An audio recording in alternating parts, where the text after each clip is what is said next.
Assalamualaikum warahmatullahi wabarakatuh. Waalaikumsalam warahmatullahi wabarakatuh. Bismillahi walhamdulillah, wassalatu wassalamu ala sayyidina rasulillah wa ala alihi wa sahbihi wa mawalah. La hawla wa la quwwata illa billah, amma ba'du. Saudara-saudara kaum muslimin yang berbahagia, di dalam kehidupan ini kita senantiasa mengambil iktibar, contoh dan teladan dari orang-orang sebelum kita. Itu sebabnya kepada baginda Nabi kita Muhammad sallallahu alaihi wasallam Allah Subhanahu wa taala menjelaskan cerita para nabi sebelum beliau dalam ayat "Tsumma naqussu 'alaika min amba'ir rusuli ma nusabbitu bihi fu'adak." Demikianlah kami ceritakan kepadamu wahai Muhammad sebagian dari kisah para rasul-rasul sebelum kamu yang dengan itu akan memperkuat hatimu, meneguhkan keyakinanmu dan memantapkan pendirianmu. Inilah manfaatnya belajar dari sejarah. Jadi jangankan kita, baginda Nabi sendiri pun oleh Allah Subhanahu wa taala diceritakan sejarah para nabi sebelum beliau yang dimusuhi oleh umatnya, yang dicaci maki oleh kaumnya, yang terusir dari kampung halamannya, bahkan sampai ada yang terbunuh oleh umatnya. Itu seluruhnya merupakan iktibar manusabbitu bihi fu'adak, untuk memantapkan langkahmu, meneguhkan keyakinanmu dan menguatkan pendirianmu menghadapi perjuangan ini. Sehubungan dengan itu, pada pertemuan kali ini Al-Fakir ingin menyampaikan satu cuplikan kecil dari kehidupan seorang sahabat utama baginda Nabi, yaitu Sayyidina Umar ibn al-Khattab radhiyallahu anhu. Beliau adalah Umar bin Khattab bin Nufail bin Abdul Uzza dari suku Quraisy golongan Bani Adi. Perawakannya tinggi, kekar dan gagah, melambangkan sifatnya yang pemberani, tegas dan tidak pernah kenal takut kepada siapapun. Sebelum mendapat hidayah, Umar bin Khattab termasuk orang yang berdiri di barisan orang-orang yang memusuhi umat Islam. Ia terperangkap dalam tradisi jahiliyah, di mana gemar berperang dan bermabuk-mabukan juga merupakan hal-hal yang pernah dilaksanakan dalam kehidupannya sebelum beliau masuk ke dalam agama Islam. Oleh karena itu, dalam kehidupan beragama, hidayah merupakan sesuatu yang penting. Bagaimanapun banyaknya dosa dan kesalahan yang telah dilakukan oleh seseorang, tidak seharusnya menyebabkan ia putus asa dari rahmah Allah. Sebaliknya, bagaimanapun banyak kebajikan dan kebaikan yang sudah dikerjakannya, tidak perlu membuat dia besar hati, puas, bangga, apalagi menjadi lalai karenanya. Sebab kita belum tahu akan bagaimana ujung perjalanan dari kehidupan kita ini. Saudara-saudara, kisahnya pun masuk Islam merupakan peristiwa yang menarik.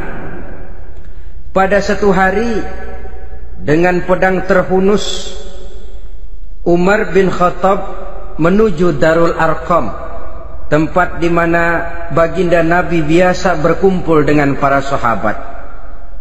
Melihat mukanya yang beringas, matanya yang nanar, orang sudah menyangka dan mengerti ini tentu akan terjadi pembunuhan. Dalam perjalanan menuju Darul Arqam, Umar bertemu dengan Nuaim bin Abdullah. Nuaim bertanya, "Ya Umar, mau kemana ente?" "Mau membunuh itu, si murtad itu," kata. "Si murtad yang mana?" Yang mana lagi? Itu yang memecah belah kita, yang menghina berhala-berhala kita, yang menjelek-jelekkan nenek moyang dan keturunan kita. Siapa lagi kalau bukan Muhammad? Kata Nuaim Umar, enggak salah. Tidak salah lagi. Salah Umar. Salah kenapa? Apa kamu enggak malu? Kamu mau pergi membunuh Muhammad, sementara adikmu sendiri Fatimah, dia sudah termasuk salah seorang pengikut Muhammad. Mendengar ini, muka yang memang tadinya sudah marah dan merah, tambah jadi kelabu. Bukan main mangkelnya Umar bin Khattab. Orang lain dia musuhi, orang lain dia kejar-kejar. Ini malah adiknya sendiri menjadi pengikut dari baginda Nabi. Tidak jadi menuju Darul Arqam, dia berangkat ke rumah adiknya Fatimah. Adapun di rumah Fatimah sedang berkumpul Fatimah, suaminya Sa'id bin Zaid, dan seorang sahabat Habbab ibnul Arad. Mereka sedang membaca Quran. Waktu itu Quran belum lagi dijilid macam sekarang, jadi masih merupakan suhuf atau lembaran-lembaran tercecer saja. Ketuk pintu, ya tentu tidak assalamualaikum karena dia belum Islam. Tok tok tok. Siapa di luar? Umar. Mendengar suaranya saja, ini sahabat yang namanya Habbab ibnul Arad sudah lari ke belakang pintu. Sambil komat kamit baca doa mohon diselamatkan oleh Allah. Adapun Fatimah yang sedang memegang suhuf, lembaran tulisan Quran itu, menyembunyikan suhuf itu di belakang bajunya. Umar masuk. Fatimah, saya bang, apa benar berita yang saya dengar? Berita apa itu bang? Bahwa kau sudah masuk Islam. Bang, andai kata Muhammad memang benar, bagaimana? Sudahlah, jangan belit-belit. Jawab saja, kau masuk Islam benar atau tidak? Ya. Saudara hadirin, begitu dikatakan iya, tangannya langsung melayang, menampar muka adiknya ini, sehingga mengalir darah dari hidungnya. Suaminya Sa'id bin Zaid yang mencoba melindungi istrinya, dipegang lehernya, dibanting, diduduki dadanya. Oh, ini jawara ini.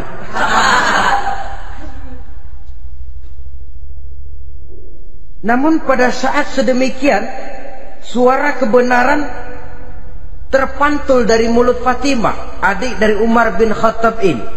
Umar, apakah engkau memukul orang yang bersaksi bahwa tidak ada Tuhan melainkan Allah dan Muhammad Rasulullah? Apakah engkau menganiaya seseorang yang terpanggil untuk mengikuti kebenaran? Manusia macam apa engkau, Umar? Saudara, memang dia orang keras, tapi hatinya mudah menerima kebenaran. Sehingga mendengar kalimat adiknya ini tercenung dia sejenak, melongo, bengong kata anak sekarang. Ini kalau tidak karena keyakinan yang mantap, tidak mungkin orang ini, anak adik saya ini bicara macam begini. Umar, mengapa engkau memukul orang yang bersaksi bahwa tidak ada Tuhan melainkan Allah dan Muhammad Rasulullah? Mengapa engkau pukul orang yang mengikuti kebenaran, menerima hidayah dari Allah? Begitu yakin dan mantapnya, walaupun di tengah satu hal yang sangat menakutkan. Siapa yang tidak takut orang Quraisy berhadapan dengan Umar bin Khattab yang dikenal sebagai singa padang pasir pada waktu itu? Malahan dia termasuk salah seorang jagoan di tradisi masyarakat jahiliyah itu. Ada satu pasar yang namanya pasar Ukaz. Tiap tahun di pasar itu diadakan pesta. Pertama pertandingan syair. Jadi penyair waktu itu jadi kebanggaan. Syair-syair yang menang itu digantung di dinding Ka'bah. Jadi setiap suku akan bangga kalau mempunyai ahli syair yang hebat. Nah, lalu diadakan juga lah perlombaan balap kuda, memanah, termasuk gulat. Lah Umar ini tiap kali pertarungan mesti menang. Belum pernah ada yang berhasil mengalahkan dia. Jawara. Saudara-saudara, mendengar adiknya begitu mantap hatinya, apalagi ketika adiknya berkata begitu, suhuf, lembaran yang disembunyikan di belakang bajunya tersembul. Apa yang kau sembunyikan di balik bajumu itu? Suhuf. Apa suhuf itu? Lembaran Al-Quran. Coba saya lihat. Enggak boleh. Kenapa? Kamu kotor. Orang kotor tidak boleh megang Quran. Saya mau lihat. Enggak boleh. Kalau kamu mau lihat, mandi dulu. Diturutinya permintaan adiknya itu. Lalu diambilnya suhuf tadi. Dia baca. Kebetulan ayat yang dibacanya ayat pertama dari surah Toha yang berlanjut dengan ayat 14 pada surah yang sama. Dia baca, Bismillahirrahmanirrahim. Toha ma anzalna ilaikal Qur'ana litashqa illa tazkiratan liman yakhsha. Toha, tidaklah aku turunkan Al-Quran ini untuk bikin sukar manusia, melainkan merupakan pengingat bagi orang-orang yang takut kepada Allah. Lalu pada ayat ke-14, Innani anallahu la ilaha illa ana fa'budni. Sesungguhnya akulah Allah, tidak ada Tuhan melainkan aku, maka hendaknya hanya kepadakulah kamu menyembah. Wa aqimis salata li dzikri, dirikanlah salat untuk mengingat aku. Inna sa'ata atiyatun akadu ukhfiha litujza kullu nafsin ma tas'a. Sesungguhnya kiamat itu pasti akan datang, yang sengaja waktunya kami tidak beritahukan kepada kamu semua, untuk kami balas segala setiap orang tentang apa saja yang telah mereka lakukan dalam kehidupan di dunia ini. Setelah membaca ayat ini, gemetar tangannya. Ini sih nggak main-main ini. Ini belum pernah saya baca ajaran semacam ini. Tidak patut orang yang mempunyai kitab suci semacam ini dimusuhi. Ini sesuatu yang benar. Tergetar jiwanya. Hei Fatimah, Muhammad di mana Muhammad? Saya tidak akan memberitahu kepada kamu. Di mana? Saya tidak akan memberitahu. Lebih baik kau bunuh saya kalau memang maksudmu mau mencelakakan Muhammad. Sama sekali saya tidak akan mencelakakan dia, Fatimah. Kasih tahu saja, di mana dia? Darul Arqam. Bergegas dia menuju Darul Arqam. Di dalam Nabi memang sedang kumpul dengan para sahabat. Termasuk ada Sayyidina Hamzah yang juga terkenal jawara juga. Ketuk pintu. Ketuk pintu. Siapa di luar? Umar. Di dalam ini geger sebagian sahabat. Umar datang ini pasti bencana. Umar datang, wah, kalau istilah kampung, kerok dan urusan.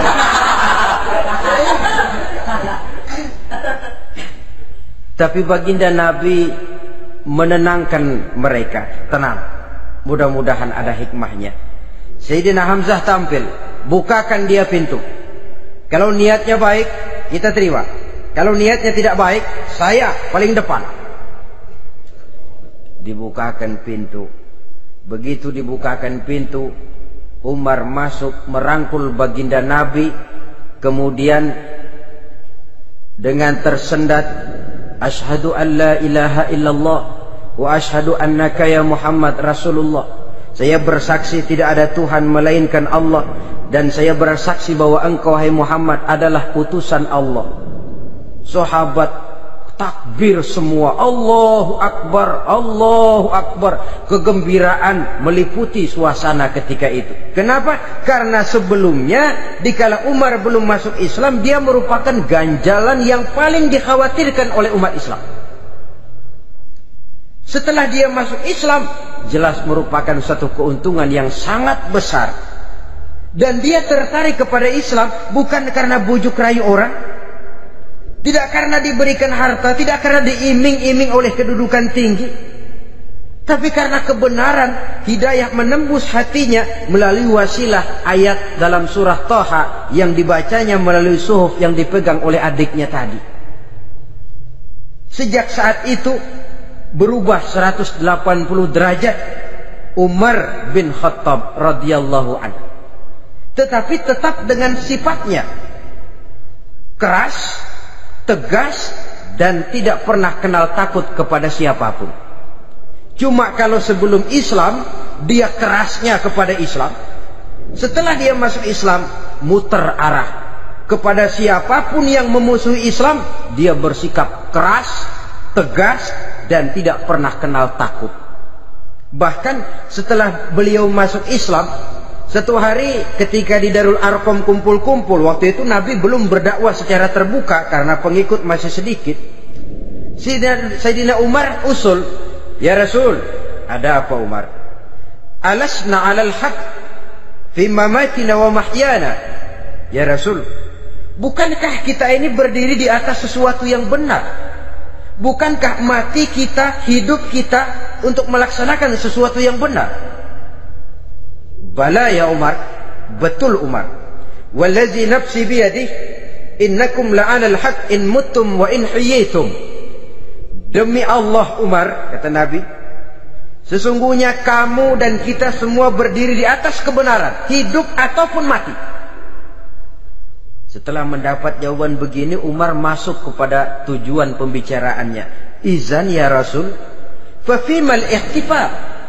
Kalau memang begitu ya Rasul, kalau memang kita yakin kita berdiri di atas kebenaran, kita hidup karena kebenaran, kita mati pun memperjuangkan kebenaran, fafimal ikhtifa.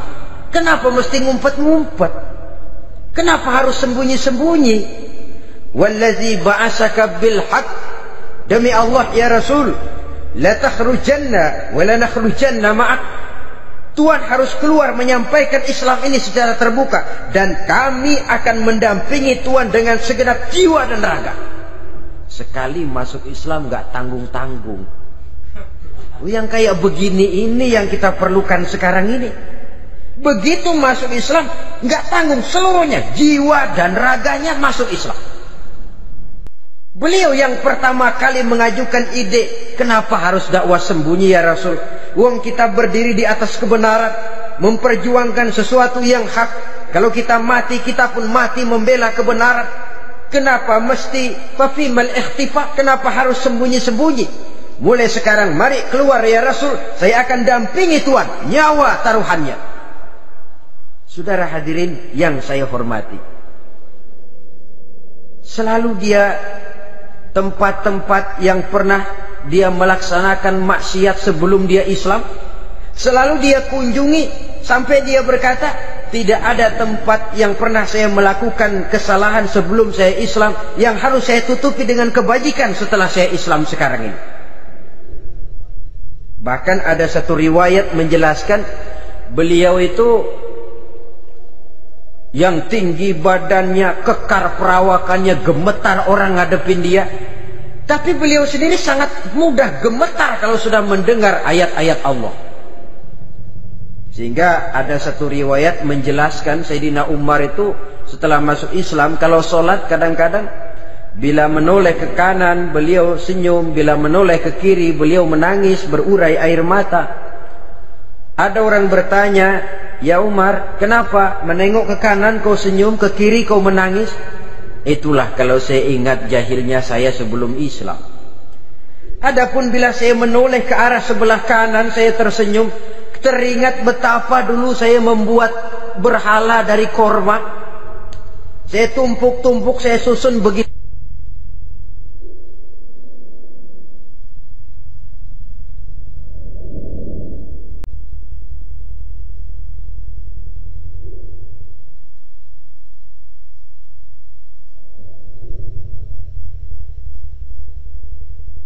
Itu rupa.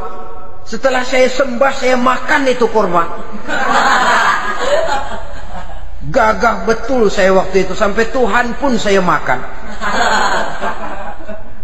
Adapun kalau saya menoleh ke kiri, teringat putri kesayangan saya yang terbawa oleh tradisi jahiliyah, takut menanggung aib, merasa malu mempunyai anak perempuan, sampai dia terkubur hidup-hidup.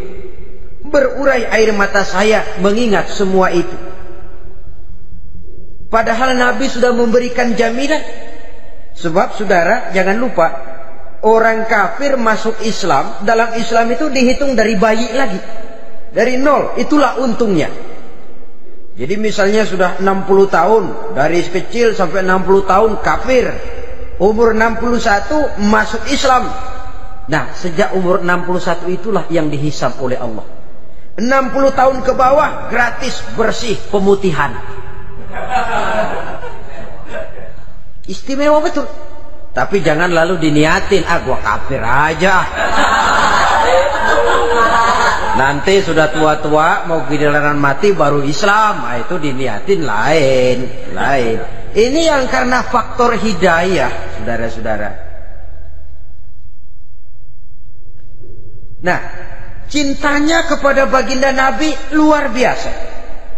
Dalam setiap pertempuran beliau selalu di front terdepan. Bahkan demikian cintanya sampai ketika hari di mana baginda Nabi wafat, saudara-saudara. Disampaikan berita wafat Nabi kepada Umar ini. Ya Umar, baginda Nabi sudah wafat. Kamu ngomong apa? Baginda Nabi sudah wafat.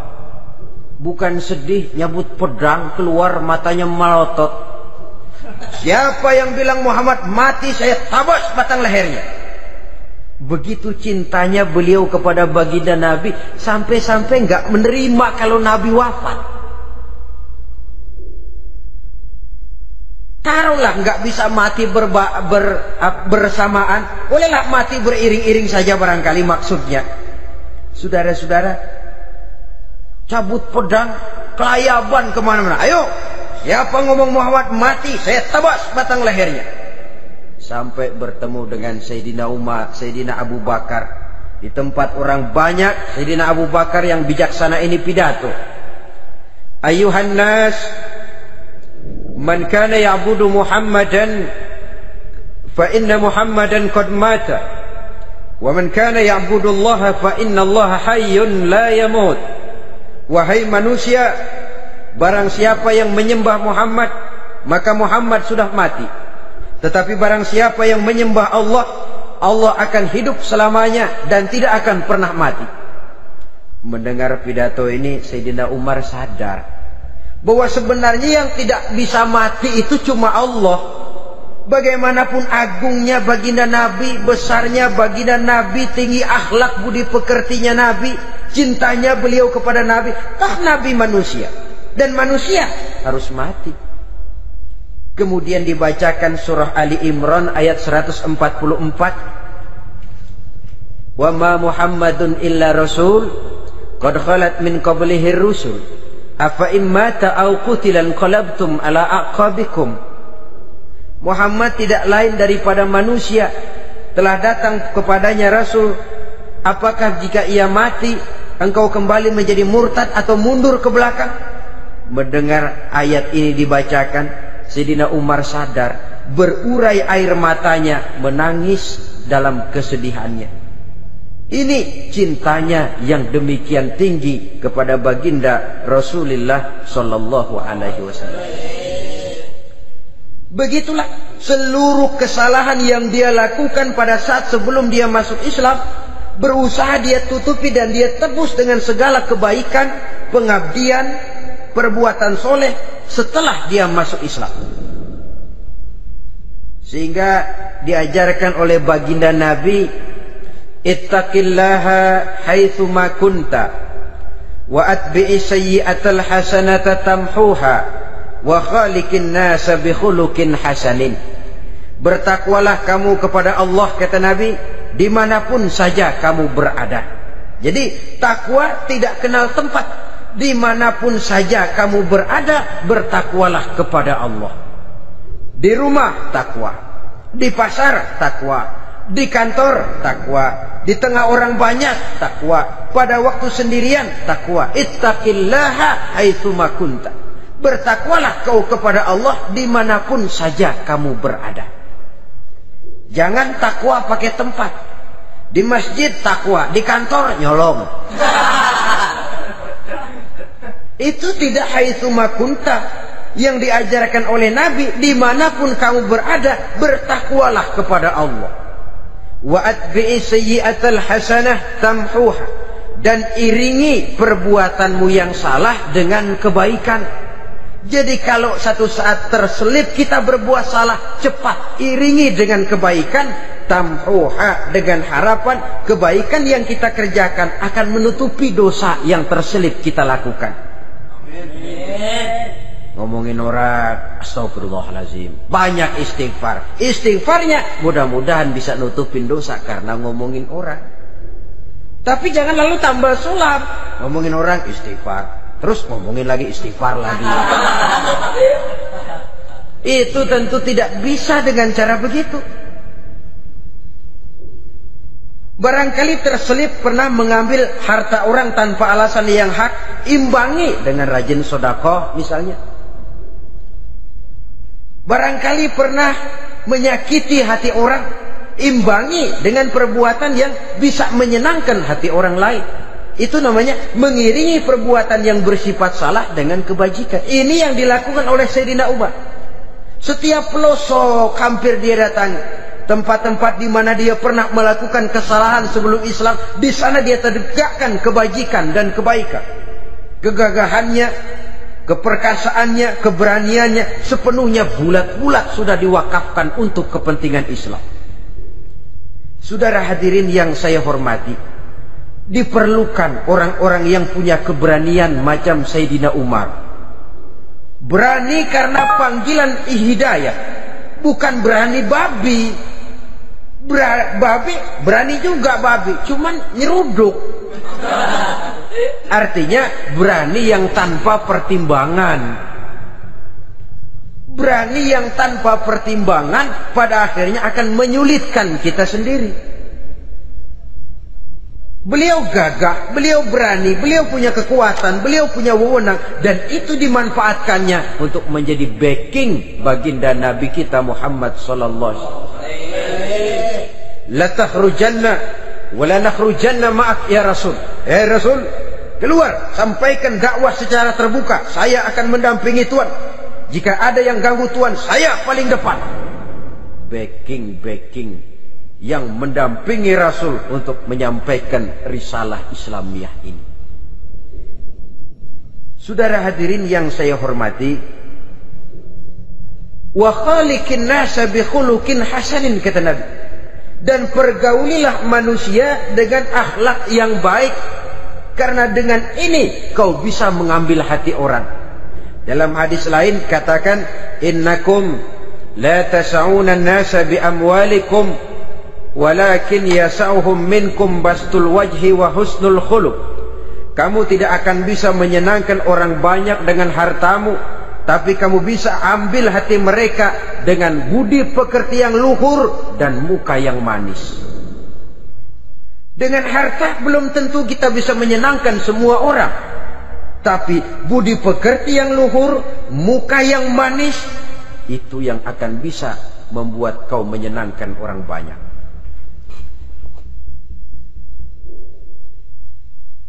Setelah baginda Rasul wafat, pernah ketika berkumpul, Sayyidina Abu Bakar berkata kepada Sayyidina Umar, "Ya Umar, saya baiat kamu untuk menjadi khalifah." Jawab beliau, "Sayalah yang akan membaiat Tuan. Tapi Anda lebih utama dari saya Umar. Keutamaan saya akan saya berikan kepada Tuan untuk mendukung kekhalifahan Tuan." Di sini kelihatan wataknya yang tidak ambisius. Gagah, berani, perkasa, tapi tahu diri. Enggak nyelonong. Tidak menggunakan kekuasaannya, kegagahannya untuk maksud yang sewenang-wenang. Oleh karena itu setelah Sayyidina Abu Bakar wafat, beliau dilantik menjadi khalifah, keluarlah pidatonya yang terkenal.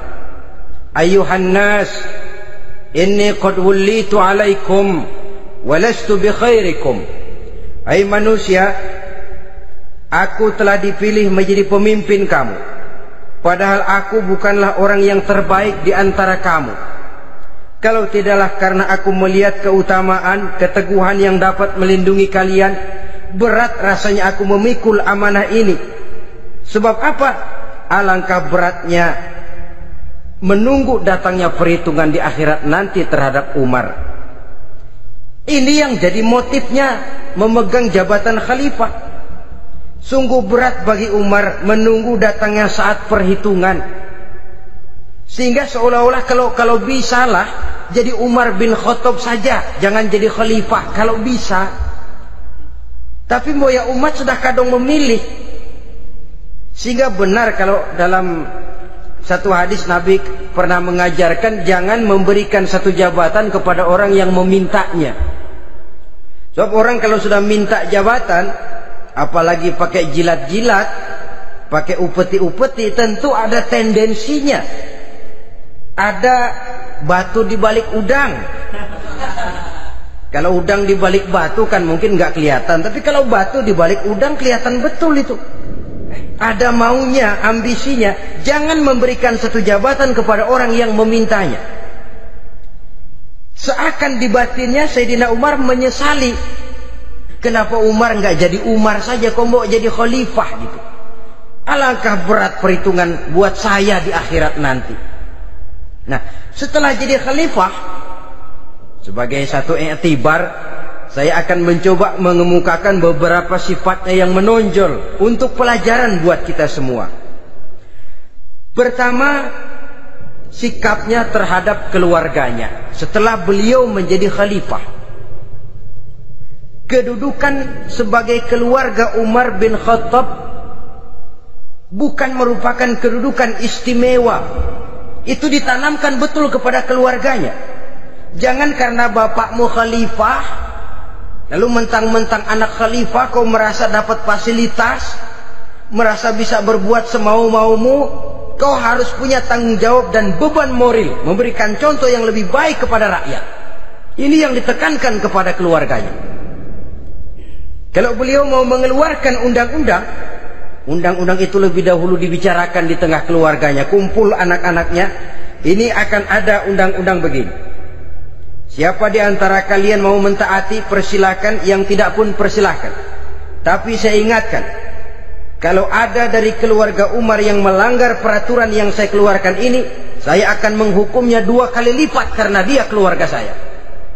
Menghukumnya 2 kali lipat karena dia keluarga saya. Jadi bukan mentang-mentang anak babe lalu kebal hukum. Tidak. Siapa yang di antara kalian melanggar peraturan ini, akan aku kenakan hukuman 2 kali lipat karena dia keluargaku. Nah, saudara hadirin yang saya hormati, lalu berwibawa, dijaga betul keluarganya. Suatu hari beliau datang ke rumah putranya Abdullah bin Umar. Ketika masuk dilihatnya Abdullah bin Umar sedang makan daging. Makan daging. Merah muka Umar. Mentang-mentang anak khalifah ya. Mentang-mentang anak Amirul Mukminin ya, kamu makan daging. Lihat tuh rakyat kita masih banyak yang kelaparan, makan daging, makan roti keras. Padahal itu halal, sesuatu yang diperoleh dengan usahanya sendiri. Tetapi begitu hati-hatinya Umar untuk menjaga pandangan orang. Keluarga khalifah merupakan beban moral sebab akan dijadikan contoh oleh rakyatnya. Mentang-mentang anak khalifah ya makan daging. Lihat tuh rakyat, roti keras digarotin. Lain saat beliau pergi ke satu pasar. Di situ dilihat ada sapi gemuk-gemuk. Tempat lain sapinya kurus-kurus. Tanya, ini yang gemuk-gemuk sapi siapa? Sapi Abdullah bin Umar. Sapi anaknya. Panggil Abdullah bin Umar, suruh sini. Datang anaknya. Abdullah bin Umar, bagaimana ceritanya sampai ini? Begini Bapak. Dahulu itu dengan uang saya beli sapi kurus-kurus. Lalu saya rawat Saya berikan upah orang untuk merawat sapi-sapi itu. Sampai sekarang dia menjadi gemuk. Akan saya jual dan keuntungannya tentu sesuatu yang halal. Subhanallah, kata Umar. Kau ini anak Amirul Mukminin. Jual sapimu.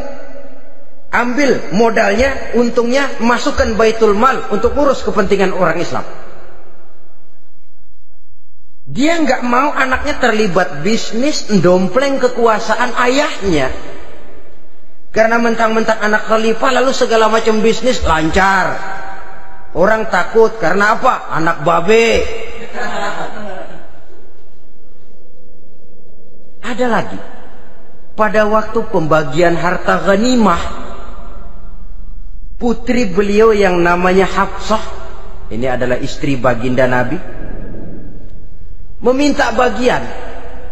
Kaum kerabat ayah, ini kerabat khalifah, kitalah dulu kerabat.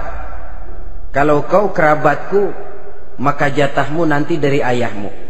Harta ini masih lebih banyak dibutuhkan oleh orang-orang Islam. Nanti belakangan, kalau ada sisanya. Belakangan kalau ada sisanya. La haula wala quwata illa billah.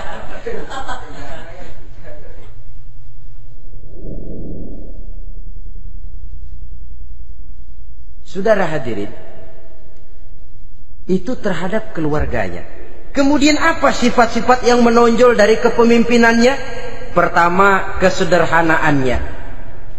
Beliaulah satu-satunya khalifah, Amirul Mukminin, setingkat presiden kalau sekarang, yang punya jubah cuma 2 dan 1 pun punya anaknya. Tambelan lagi.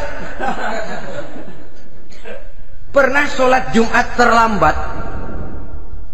Beliau naik mimbar untuk khutbah, sebelumnya minta maaf dulu. Saudara-saudara, maaf saya terlambat nungguin baju kering. Seorang khalifah nungguin baju kering. Sederhana dalam kehidupannya. Mari kita ambil satu cerita lagi. Pada waktu beliau jadi khalifah, yang diangkat jadi gubernur di Mesir adalah Amr bin As. Amr bin As hidupnya lebih mirip kaisar. Istananya besar, pakaiannya bagus-bagus. Nah, yang paling mengganggu pikiran Amr bin As, di sebelah istananya ini ada gubuk reot, kepunyaan orang Yahudi lagi. Ah, ini nggak pantas bener, masa di samping istana gubernur ada gubuk reot. Orang Yahudi lagi yang punya. Ini mesti, udah, bikin saja rencana, panggil dinas tata kota, bikin planning. Di sini mau dibangun masjid, proyek negara. Bikin gambarnya, susun anggarannya, tender. Saudara-saudara, si Yahudi yang punya gubuk reot dipanggil. Yahudi, ada apa, Pak? Kamu tahu nggak? Enggak. Iya, memang belum saya kasih tahu.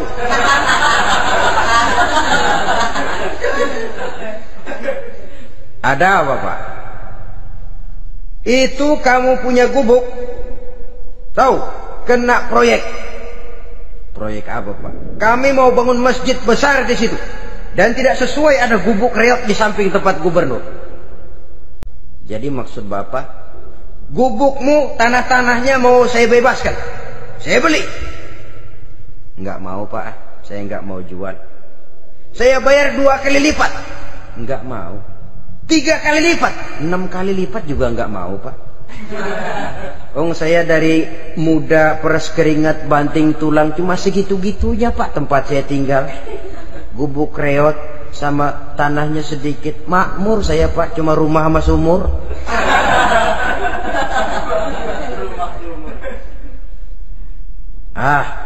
Ini Yahudi kelewatan juga.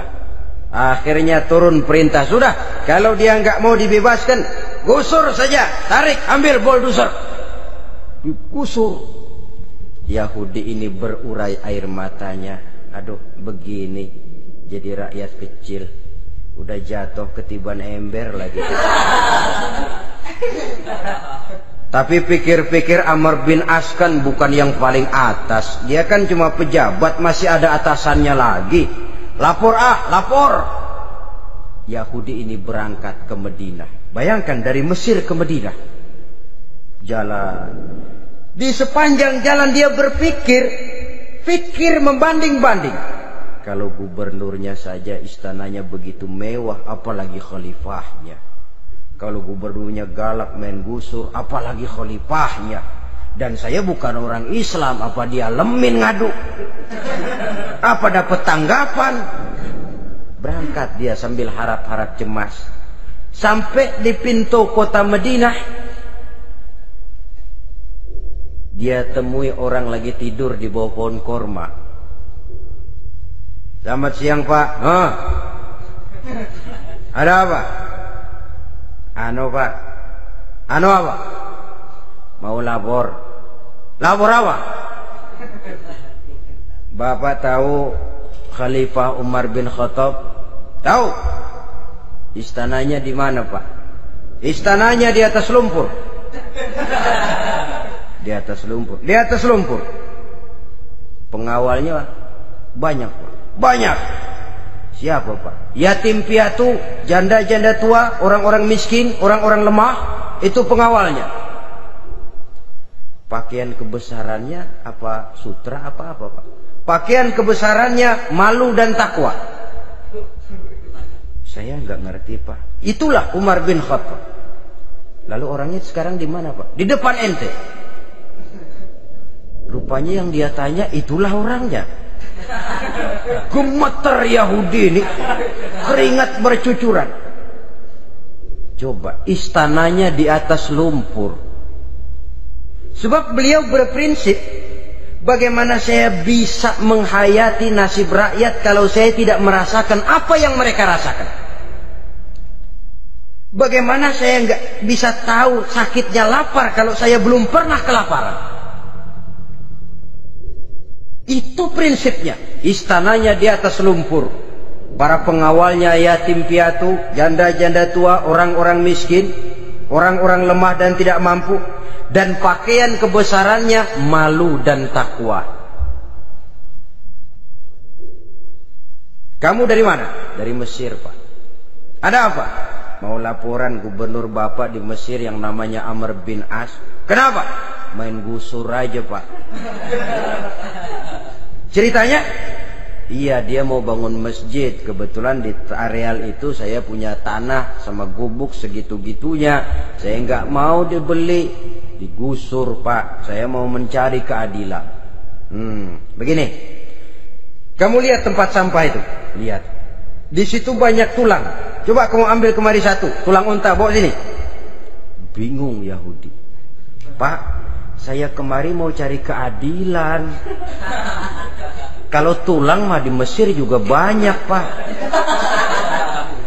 Sudahlah, pokoknya kau ambil saja tulang itu. Dicoker-coker dapat dikasih. Tulang itu digaris lurus oleh Sayyidina Umar dengan ujung pedang. Red. Nah, nih, kau bawa kepada Amr bin As. Makin bingung itu Yahudi. Suruh bawa tulang cuman digaris. Nanti saya ngomong apa Pak? Sudahlah, kasih saja. Pulang dia. Sampai di Mesir. Tuan Gubernur, ada apa? Saya baru menghadap Khalifah. Kemudian beliau sampaikan ini, dikasih tulang. Amr bin As ngelihat tulang ada goresan lurus dengan ujung pedang, gemetar. Badannya keluar keringat dingin. Panggil kepala proyek. Proyek batal. Masjid nggak jadi didiriin. Itu gubuk Yahudi diriin lagi. Ini Yahudi makin bengong. Ini gubernur dapat tulang doang segitu takutnya.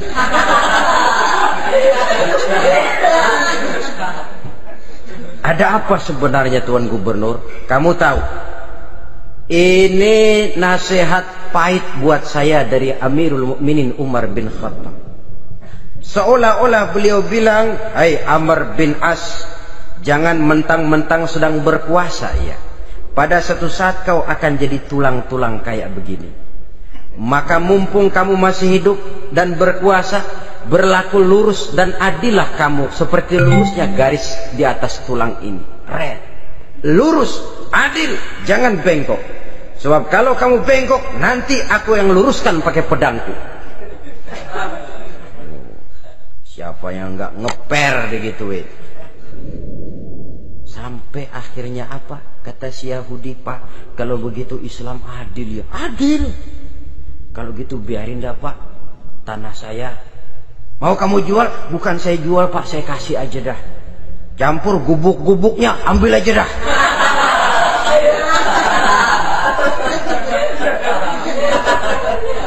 Masuk Islam si Yahudi ini oleh karena keadilan dari Umar bin Khattab.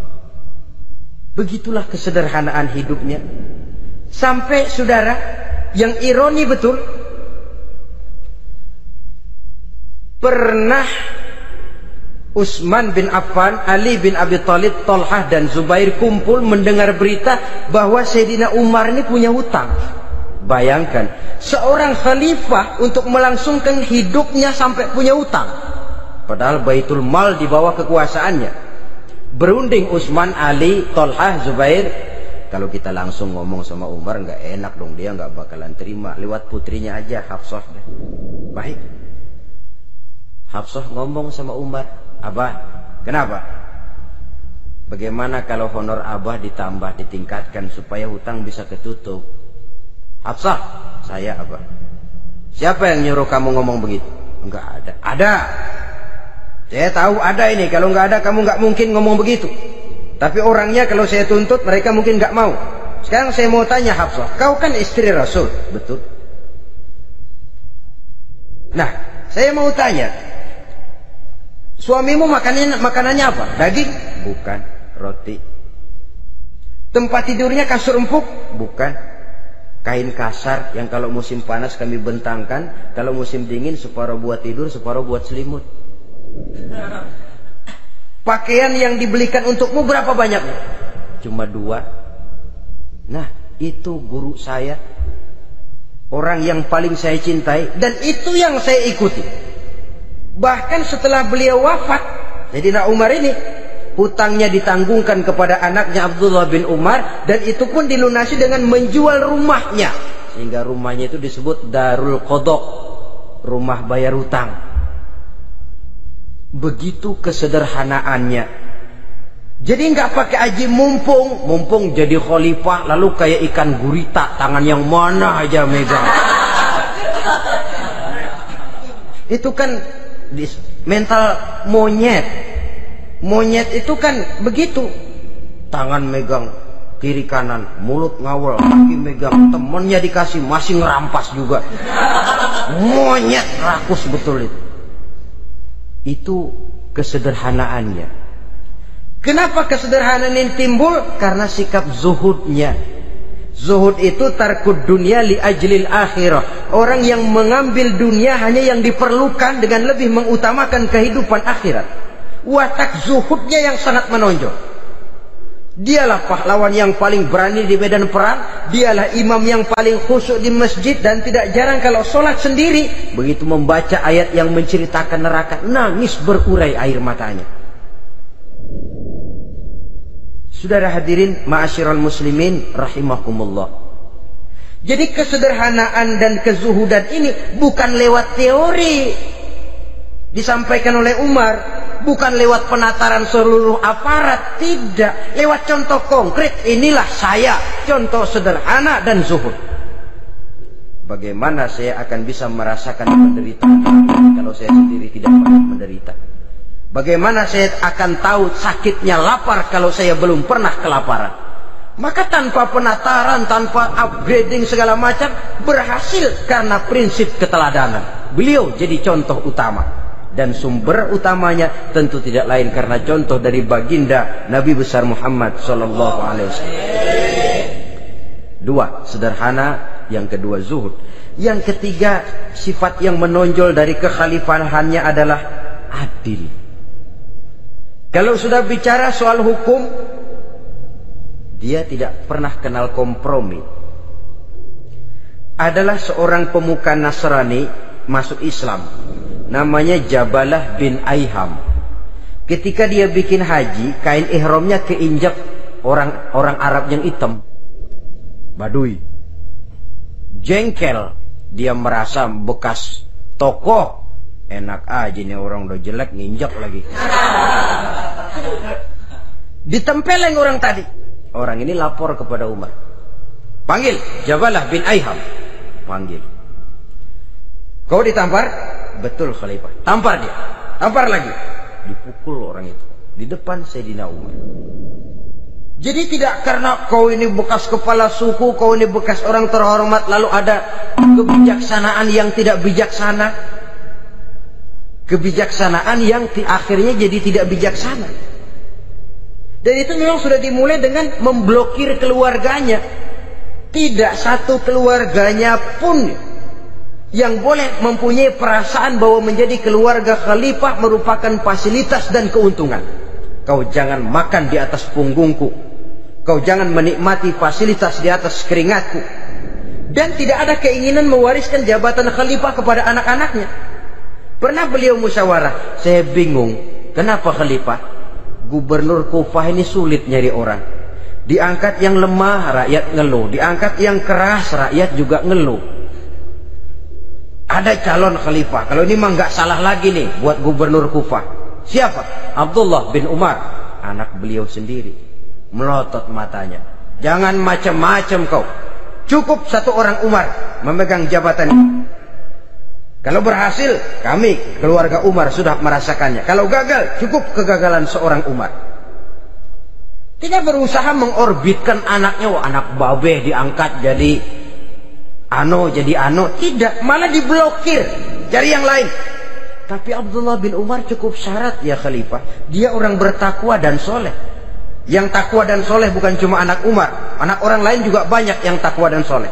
Itu prinsipnya. Sehingga ketegasannya ini membuat orang jadi sungkan. Dan tidak seorang pun berani kirim-kirim upeti hadiah. Pernah itu ada pejabat dari Azerbaijan kirim makanan. Kue, mending apa? Kue. Gitu dicicipi enak. Enak juga ya kue ini. Enak khalifah. Ini di sana apa makan rakyat biasa? Bukan. Ini makanan orang-orang fit. Nah, dibungkus lagi itu kue. Dibungkus. Ontamu mana? Di luar. Ambil, bawa pulang, serahkan lagi kepada gubernur di sana, kasih tahu salam dari Umar bin Khattab. Kenyangkan dulu rakyat dengan makanan seperti ini. Kita belakangan. Jadi kalau rakyat lapar, saya orang pertama yang akan merasakan kelaparan. Tapi kalau rakyat makmur, biarlah saya menjadi orang terakhir yang kenyang. Kan bagus prinsip itu. Jikalau rakyat kelaparan, saya akan jadi orang pertama yang merasakan lapar. Tapi kalau rakyat makmur, biar saya jadi orang terakhir yang kenyang. Jangan dibalik. Pada saat rakyat kelaparan, dia kekenyangan. Dan selanjutnya, sikap keadilannya ini, saudara-saudara, menyebabkan hukum lalu jadi berwibawa.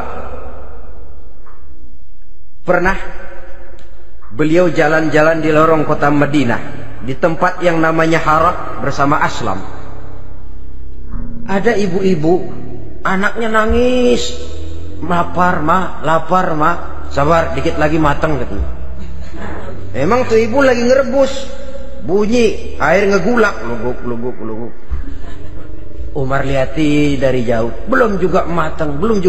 Nih anak dari nangis, lapar, sampai capek nangis, sampai tidur. Anak tidur, Umar samperin, Bu,